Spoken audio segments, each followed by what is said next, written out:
प्रकाश देण्या दिवा अखंड जळतो, ज्ञानाचा प्रकाश देण्या दिवा अखंड जळतो, जीवनाचा अर्थ खरा शिक्षकांमुळे कळतो. असे आमचे वंदनीय व्यासपीठ अक्षर अक्षर शिकवून आम्हाला शब्दाचा अर्थ सांगितला, कधी प्रेमाने तर कधी रागवून जीवनाचा मार्ग दाखवला. असे वंदनीय सर्व गुरुजन व येथे उपस्थित सर्व माझे विद्यार्थी मित्र मैत्रिणी, मी स्नेहा कविता विष्णू वैराडे, श्री समर्थ पब्लिक स्कूल वर्ग 7वीची विद्यार्थिनी. आज आपल्या सर्वांसमोर भारत माता साहेब संगणक मी कुठे सुरक्षित आहे या विषयावर काही विचार व्यक्त करण्याकरिता उपस्थित आहे.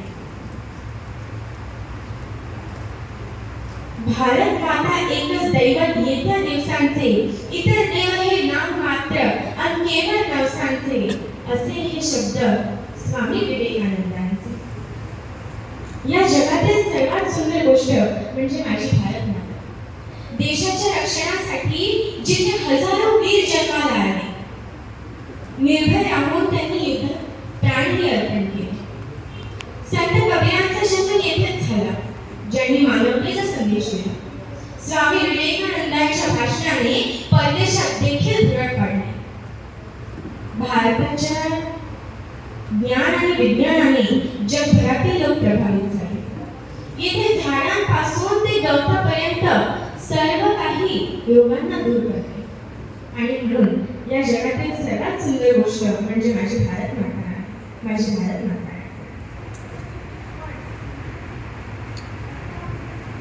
पण का कुणास ठाऊक आजकाल माझ्या भारत मातेचा श्वास गुदमरतोय.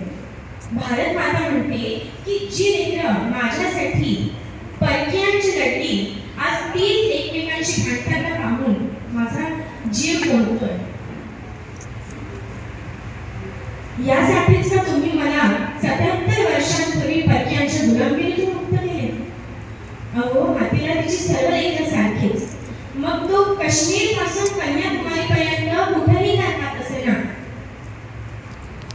आज जिथे तिथे भ्रष्टाचार दिसून येतो, स्वार्थपणा, दांभिकपणा यामुळे विकासाला कीड लागली आहे.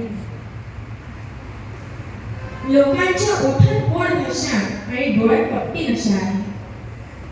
उरली तृष्णा केवळ कामुक वासनेची. ज्यावर भरोसा केला अशी सारी माणसेही आज हैवान झाली आहे. आणि म्हणूनच आज अमृताचेच बीज झाले आहे. 15 ऑगस्ट 1947 रोजी याची देही याची गोळा स्वातंत्र्याचा सूर्य पाहून मी कृतकृत्य झाले, अशी भारत माता